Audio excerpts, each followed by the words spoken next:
కుంభరాశి జాతకులకు మరొక 4 రోజుల్లో వెన్నులో వణుకు పుట్టించే సంఘటనలు ఈ విధంగా జరగబోతున్నాయి. ఏమిటి ఆ సంఘటనలు అంటే నిరాశ, నిస్పృహలు మిమ్మల్ని ఆవహించేస్తాయి. సత్తువ లేనట్లుగా మనము ఏది చేయలేము అన్నట్లుగా మీ మనసు మిమ్మల్ని బాధిస్తుంది. ఏం చేయాలి, ఎలా చేయాలి తెలియని అగమ్య గోచర పరిస్థితులు ఈ 4 రోజుల్లో ఉండబోతున్నాయి. ఎవరితోనూ ఎక్కువగా మాట్లాడొద్దు. చర్చా గోష్ఠుల్లాంటివి పెట్టొద్దు. అనవసరమైన వాదనకు దిగవద్దు. ఎవరు ఏది అన్నా కూడా మౌనంగా ఉండండి. ఈ సమయంలో మీ యొక్క మాట అంటే మీరు ఏది మాట్లాడినా కూడా వారికి పరుషంగానే వినబడుతుంది. ఏ నిర్ణయాల జోలికి అస్సలు వెళ్ళొద్దు. ధనానికి సంబంధించి ఎటువంటి సాయం చేయొద్దు. 4 రోజుల్లో అప్పు ఇవ్వడం, అప్పు తీసుకోవడం, ధనానికి సంబంధించి పెట్టుబడులు పెట్టొద్దు.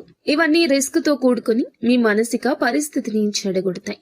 ఎదుటి వాళ్ళు చెప్పే మాటని ఆలకించండి. నచ్చకపోతే మౌనంగా ఉండండి. అంతా మంచి జరుగుతుంది. మీకు ఇంకా ఇతరత్ర ఎటువంటి సమస్యలు, సంతాన సమస్యలు, భార్యాభర్తల సమస్యలు, స్త్రీ పురుష వశీకరణం కూడా చేయగలరు మా గురువు గారు. 3 రోజుల్లో పరిష్కారం లభించును. నమ్మకంతో సంప్రదించండి.